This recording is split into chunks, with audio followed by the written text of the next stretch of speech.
Practical के ऊपर काम करने से पहले मैं आपको कुछ चीजें बताना जरूरी समझता हूँ। बेसिकली हमारे पास स्टूडेंट्स बहुत से ऐसे यहाँ पे स्टूडेंट्स होंगे जो शायद फर्स्ट टाइम ऑटो कैड सीख रहे हैं या फर्स्ट टाइम मैथ्स वगैरह के ऊपर काम कर रहे हैं। अब स्टूडेंट्स, उनके लिए प्रॉब्लम यह है कि मैप्स के अंदर कौन कौन सी चीजें यूज होती हैं, उनके नाम क्या है, उनका साइज कितना है, यानी कि उसकी लेंथ, विड्थ वगैरह के बारे में मैं उन्हें कुछ बताना चाह रहा हूं। तो स्टूडेंट्स, स्टार्ट करते हैं अपना लेसन। मैंने यहां पर एक मैप डिजाइन कर रखा हुआ है, जिसकी मैंने कुछ यहां पे हर एक चीज की कुछ डेफिनेशन लेने की कोशिश की है, कुछ आपको मैं अभी बताना चाह रहा हूं।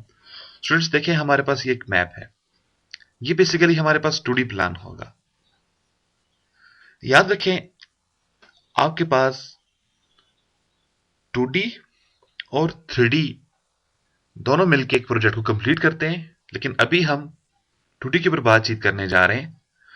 जब अपने मैप को आप इस तरह से देख रहे हो, यानी कि इसको आप टॉप से देख रहे हो, अब आपके पास किसी भी शेप्स के, किसी भी चीज के बेसिकली 6 साइड्स होती है। आपको इसकी एग्जांपल मैं इस तरह देना चाहूंगा। अगर आप अपने जेब से मोबाइल को निकालें, उसको अपने हाथ के ऊपर रखें, बटन वाली साइड ऊपर की जानब रखें, तो अब आप इसके साइड्स गिने। देखिए स्टूडेंट्स, जो बटन वाली साइड्स है ऊपर, उसको हम टॉप साइड्स कहेंगे। एक, जो आपके पास नीचे हाथ वाली साइड आ रही है, बटन के बिल्कुल ऑपोजिट जिधर बैटरी फिट होती है, उसको हम बॉटम कहेंगे। दो, आपके पास जो उसकी लेफ्ट साइड है। तीन, राइट साइड। चार, इसी तरह से स्टूडेंट्स, अगर आप देखें इसके नीचे जिधर चार्जिंग की जगह होती है या ऊपर वाली जगह जहां से क्लोज ऑफ होता है, ऑन ऑफ होता है, तो 5 और 6, यानी कि आपके पास इसकी ये 6 साइडें बन चुकी हैं। अब मेरे पास भी जो मैप जो मुझे बेसिकली दिखाई दे रहा है, वो मुझे टॉप व्यू से दिखाई दे रहा है। तो देखते हैं स्टूडेंट्स, इसके अंदर क्या क्या चीजें यूज की जाती हैं। आपके पास ये एक मैप है। यहां पे सबसे पहले देखिए स्टूडेंट्स, जितना भी ये मैप बना हुआ है बेसिकली 2 लाइनों के बीच के अंदर बना हुआ है। आपके पास 2 लाइनें आती हैं, फिर आपके पास एक ब्लैंक स्पेस आती है, फिर आपके पास छोटी सी ब्लैंक स्पेस 2 लाइनों के अंदर आ रही है, फिर आपके पास ये स्पेस आ रही है। तो बेसिकली मैप सारा इसी प्रोसेस के अंदर गुजरते हुए फिर बनता है आपके पास। तो सबसे पहले स्टूडेंट्स देखें, ये जो 2 लाइनें हैं बेसिकली, ये किस चीज की लाइनें हैं? ये जो 2 लाइनें आपके पास, ये मेरे पास जो लाइनें होती हैं, इनको हम वॉल कहेंगे। ये हमारे पास दीवार की लाइनें हैं बेसिकली। अब जाहिर सी बात है, जब आप कोई बिल्डिंग बनाओगे, कोई घर की डिजाइनिंग करो, कुछ भी करोगे, आपके पास दीवारें तो होना जरूरी है। तो इसलिए मेरे पास ये 2 लाइनें दीवार को शो करती हैं। अब इन 2 लाइनों का जो आपस में फासला होगा, यानी कि एक लाइन से दूसरी लाइन तक, अब ये कौन सा फासला होता है बेसिकली? ये बेसिकली स्टूडेंट्स आपके पास आपके ब्लॉक का फासला हो सकता है, यानी कि आप जिस मटेरियल से अपना प्रोजेक्ट तैयार कर रहे हो, यानी कि जो बिल्डिंग आप जिस मटेरियल से बना रहे हैं, मटेरियल से बना यहां पर ये है स्टूडेंट्स। आप पत्थर से भी बिल्डिंग को डिजाइन कर सकते हो, आप ब्लॉक के थ्रू भी कर सकते हो, आप सिंपली ईंटें वगैरह लगाकर भी इसे बना सकते हैं। तो मुख्तलिफ मटेरियल यूज किए जाते हैं। तो ये फासला उन मटेरियल्स का दिया जाएगा। तो यहां पे मैंने कुछ आपको बताया हुआ है, देखें, वॉल विड्थ। बेसिकली ये विड्थ होगी आपके पास। अब सबसे पहले मैं आपको बता रहा हूं 9 इंचेस का फासला है। अब ये 9 इंचेस स्टूडेंट्स कौन सी चीजें होती हैं? बेसिकली आपके पास जो ये ब्रिक्स, आपकी इंट्स वगैरह जो होती हैं, अगर सिंगल ईंट का आप साइज लें, उसकी मैं विड्थ की बात कर रहा हूं, उसकी मैं लेंथ की बात नहीं कर रहा हूं। अगर आप उसकी विड्थ को ले लेंगे, तो वो आपके पास बनेगी 4.6 या 4.5 इंचेस, जैसे आप कह दें। जब आप उसको, क्योंकि जब आप किसी बिल्डिंग के अंदर बनाएंगे, स्पेशली जब आप घर वगैरह के अंदर वो लगाते हो, तो हम उसको डबल कर कर लगाते हैं। तो जब आप उसको दो दो को एक जगह पे लगाओगे, डबल करके लगाओगे, तो वो कितना बन जाएगा आपके पास? 9 इंचेस बन जाएगा। इसी तरह से आपके पास जो ब्लॉक होता है, सिंपली जो आपके पास ब्लॉक बनाया जाता है, अगर आप इसको देखें, इसकी आप नापातोली करें, तो आपके पास ये 6/8 का निकल कर आता है। यानी कि हम इसका 8 वाला हिस्सा जो होता है वो इस जगह पर लाते हैं, बाज़ औक़ात 6 वाला भी लाया जाता है, लेकिन ये रिक्वायरमेंट्स के मुताबिक है। इस तरह से आगे निकले स्टूडेंट्स। अब बाज़ औक़ात आपको छोटी दीवार नजर आएगी मैप्स के अंदर। अभी जो छोटी, देखें, मेरा माउस बिल्कुल इधर ही है। अब ये जो छोटी आपके पास दीवार होती है, ये बिल्कुल सिंगल ईंटों की दीवार होती है, जिसको आप बिल्कुल सिंगल सिंगल आगे लेकर चलते हो। अब ये आपके पास पार्टीशंस बनाने के लिए यूज की जाती है। बाजुकात आप इसको अपने बाउंड्री लगाने के लिए यूज करते हो, यानी कि आपका घर बना हुआ है, अब घर के बाहर बाहर बाहर चारदीवारी आप लगा रहे हो, तो उसको उसके लिए आप यूज करोगे। इसी तरह से मुख्तलिफ यूज होते हैं। नेक्स्ट मैं इधर एक और आपको बता रहा हूं, 13.5 इंच। अब ये मेरे पास क्या है? अब मैंने जैसे आपको बोला मुख्तलिफ मटेरियल यूज किए जाते हैं। बाज जगह पर पत्थर यूज किया जाता है। पत्थर की जब दीवारें बनाई जाती हैं वो 1 फीट से इंक्रीज कर जाती है, लेकिन इनका फाइनल साइज मैं आपको कुछ भी नहीं बता सकता हूं। अब यहां पर सिर्फ यही फाइनल नहीं है स्टूडेंट्स। जब आप कोई बिल्डिंग डिजाइन कर रहे होते हो, अब आप एक चीज को गौर करें। फर्स्ट करें, एक आपने बिल्डिंग बनाई है, वो बीम्स और कॉलम्स के ऊपर बनी हुई है, यानी कि जिसको हम पिलर्स वगैरह कहते हैं। जब आप इसके ऊपर कोई प्लाजा वगैरह अक्सर आप देखें अपने दाएं बाएं बनता हुआ, तो देखिए स्टूडेंट्स, वो जितना भी डिपेंड कर रहा होता है वो आपके पास कॉलम्स और बीम्स के ऊपर डिपेंड कर रहा होता है। अब उसके अंदर जो हम दीवारें बनाते हैं, जस्ट हमारा मकसद क्या होता है? अपनी सेफ्टी बनाना या पार्टीशंस क्रिएट करना। तो उसके लिए स्टूडेंट्स आप कोई भी मटेरियल यूज कर सकते हो। फर्स्ट कर लें, आपके पास सेकंड थर्ड फोर्थ फ्लोर है, वहां पर आपने एक हॉल ले लिया है, आपके पास एक बहुत बड़ा हॉल है, लेकिन वो कॉलम्स और बीम्स के अंदर बना हुआ है।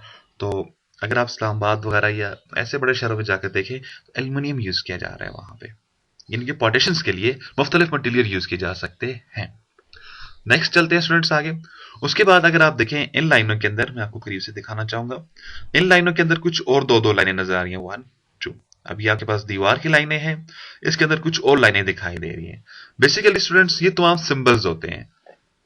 ऑटोकैड को आप सिंबल की लैंग्वेज कैसे क्या कह सकते हैं। यहां पर हर एक चीज का सिंबल होगा, आपको उस निशान को समझना होगा और उसकी बेस पे काम करना होगा। अब मेरे पास ये जो निशान आ रहा है, ये मेरे पास विंडो का मार्क है, विंडो का, खिड़की का। ये आपकी खिड़की होगी, विंडो। अब इसी तरह से विंडो की आपके पास लेंथ आती है 2D के अंदर, यानी कि आप इसको लेंथ कितनी दे रहे हो, इस जगह से इस जगह कितनी वैल्यू दे रहे हैं।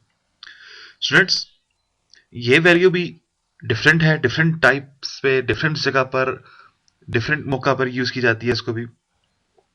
मैं इधर जो आपको बता रहा हूं, या जो भी मैं आपको इधर इस मैप्स के अंदर बताऊंगा, ये आपके पास फाइनल लेंथ नहीं है, फाइनल साइज नहीं है, इनसे ऊपर नीचे हो सकते हैं।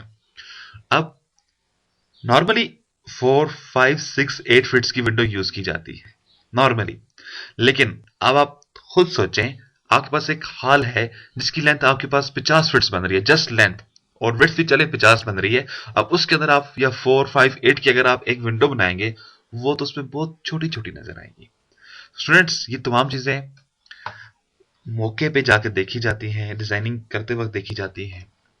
तो बहरहाल हम ज्यादातर जो यूज करेंगे वो 6 और 8 को यूज करेंगे। आप इनमें से कोई भी यूज कर सकते हो। इसी तरह से आपके पास एक और विंडो नजर आ रही है जो यहां पर है। बेसिकली ये भी एक विंडो ही है, मैं इसको करीब लेकर चला जाऊं, ये विंडो बेसिकली है, इस तरह से ये विंडो है। यहां पे देखें, अब बताने का मतलब सिर्फ ये स्टूडेंट्स, ये जो विंडो है बेसिकली ये आपके पास बाथरूम के अंदर आ रही है।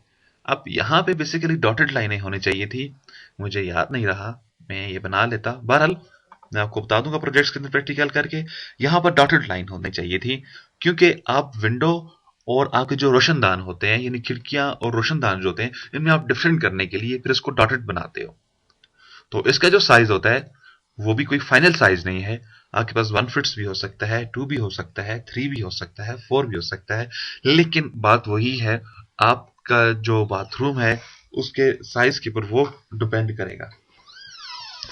इसी तरह से आप मजीद आगे निकलें, आपके पास अब देखें स्टूडेंट्स, ये आपके पास जो ब्लैंक स्पेस है ये बेसिकली आपका रूम कहलाएगा। अब ये किसी किस्म मास्टर रूम हो सकता है, बेडरूम हो सकता है, किचन हो सकता है, कुछ भी हो सकता है आपका, लेकिन इनके अंदर आपके पास ये कुछ गैप्स नजर आ रहे हैं। देखें, ये आपके पास ये कुछ गैप है, ये। अब ये जो गैप्स मैं आपको दिखाई दे रहा हूं स्टूडेंट्स, ये तमाम आपके पास डोर हैं। अब डोर के भी आपके पास मुख्तलिफ लेंथ होगी, इसके जो मुख्तलिफ साइजेस होंगे। अब आपके पास, अगर आपके पास बाथरूम वगैरह का डोर आ रहा है, अब जाहिर सी बात है बाथरूम्स वगैरह के डोर के अंदर हमें कोई खास बड़ी चीज तो अंदर लेकर जानी नहीं होती, तो इसीलिए इसको 2.5 फीट्स ज्यादातर इसको डिजाइन किया जाता है। लेकिन जब आपके पास स्टूडेंट्स रूम के डोर आ जाते हैं, तो इसके लिए आपके पास मुख्तलिफ साइज आते हैं। ज्यादातर कोशिश ये करें स्टूडेंट्स, आपके पास जो रूम वगैरह के डोर आ रहे हैं, इनकी आप लेंथ रखें 3.5 फीट्स या 4 फीट्स। अगर आप इससे छोटी रख देंगे, चले आपने 3 फीट्स रख दी, तो देखिए स्टूडेंट्स आजकल मुख्तलिफ इक्विपमेंट्स आ चुके हैं जिनको आप अपने रूम्स के अंदर यूज करते हो। मिसाल के तौर पे आपके पास एक डबल बेड है, अब शायद उस वो 3 फीट से अंदर नहीं जा रहा, क्यों? उसकी लेंथ में कोई फर्क है, आप उसको टेढ़ा कर रहे हो, जो कुछ भी कर, क्योंकि उसका हेड बहुत ज्यादा है। बहरहाल इसी वजह से डोर ज्यादातर आजकल जो डिजाइन किए जा रहे हैं वो आपके पास 3.5 से 4 फीट के अंदर डिजाइन किए जा रहे हैं। इसके बाद आपके पास आपके घर का एक मेन डोर होगा, मेन एंट्रेंस। अब मेन एंट्रेंस से ये मुराद नहीं है स्टूडेंट्स आपका वो बाहर जो हम लोग हवेली के बाहर बनाते हैं लोहे का गेट, वो नहीं। आप जब आप घर के अंदर चलते हो, आपके पास एक मेन एंट्रेंस होती है जिसको आप रेगुलर यूज करते हो रोजाना, हर बेसिस पे, यानी हर बंदा उधर से आएगा जाएगा, आएगा जाएगा। तो वो स्टूडेंट्स, उसको मैंने रखा हुआ है यहाँ पे 4 फीट्स का। लेकिन ये भी रिक्वायरमेंट्स है आपके पास, आप आपके प्रोजेक्ट्स की रिक्वायरमेंट्स के मुताबिक यूज किया जाता है। फर्ज करो स्टूडेंट्स आप एक बिल्डिंग बना रहे हो जिसमें शादी हॉल है। अब जाहिर सी बात, अगर आप शादी हॉल में 3-4 फीट्स का आप डोर बना देंगे तो क्या होगा स्टूडेंट? सोचें, खुद सोचें। आपके पास एक टाइम पे वहां पे 200-300 600-400 बंदा बैठा हुआ है, और वो उनको आने जाने में कितनी प्रॉब्लम्स होगी एक छोटे डोर की वजह से। तो उसका हल ये है स्टूडेंट्स, या तो आप उस डोर का साइज बड़ा रखो, या आप वहां पे 3-4 डोर अलग-अलग से बनाएं। बहरहाल ये तो हम डिजाइनिंग ट्रिक्स हैं, आपको आगे जाके आहिस्ता आहिस्ता आप सीखेंगे इंशाल्लाह। उसके बाद अब मैं बातचीत करना चाहूंगा स्टूडेंट्स आपके पास इस मार्क की। अब देखें स्टूडेंट्स, ये मेरे पास एक क्रॉस मार्क है। बेसिकली ये जो मार्क शो कर रहा है यहाँ पे, ये आपके पास आपकी कबर्ड को शो कर रहा है, अलमारियां वगैरह। आपने अक्सर देखी होंगी घर में आपके पास ड्रेसिंग रूम वगैरह की जगह जो होती है वहां पर आपने बनाया होता है ये चीज। तो यहाँ पे स्टूडेंट्स बिल्कुल यही है, एक ड्रेसिंग रूम एरिया आ रहा है आपके पास। लेकिन इसका शो करने का मतलब ये है, आपको मालूम होना चाहिए, अगर आप ऐसी शेप बना रहे हो या किसी को बना के दे रहे हैं या आपके पास बनी हुई आ चुकी है, तो स्टूडेंट्स ये आपके पास क्या है, अलमारी वगैरह आ जाती है, कबर्ड वगैरह आ जाती है। इसलिए स्टूडेंट्स जब हम ये शेल्फ वगैरह क्रिएट करते हैं, इसको हम किचन शो करेंगे। अब इसके बाद स्टूडेंट्स कुछ मजीद मैं आपको बातें बताना चाहूंगा। याद रखें स्टूडेंट्स, जब भी आप मैप्स क्रिएट करते हो, मैप बनाओगे, तो आपको बहुत सारी चीजें सोच समझ कर क्रिएट करनी होती है। बेसिकली ये जो मैप बना हुआ है, इसके चारों तरफ आपके पास स्पेस है, यानी कि यहां से बाहर इसमें कुछ जगह छोड़ी हुई है हमने, इधर से भी बाहर कुछ जगह छोड़ी हुई है, चारों तरफ इसको रोशनी हवा मिल रही है। लेकिन ये जरूरी नहीं है स्टूडेंट्स, जब आप कोई प्रोजेक्ट बनाओ आपके पास भी चारों तरफ खुला एरिया आ जाए, ओपन जगह है। अब जब जिधर ओपन एरिया नहीं होगा, तो वहां पर आप बेड पे कभी भी बाथरूम वगैरह क्रिएट नहीं कर सकते। वजह ये होती है, आपके पास बाथरूम वगैरह को बनाने के लिए, इवन के आपके पास किसी, यानी अच्छे डिजाइनर की पहचान यही है, जब भी वो बाथरूम्स या अपने रूम्स वगैरह क्रिएट करता है, उनके लिए उसमें लाइटिंग, यानी कि रोशनी, रोशनी से मुराद सूरज की रोशनी, और हवा, ताजा हवा का आने जाने का बेहतरीन बंदोबस्त हो। बेहतरीन बंदोबस्त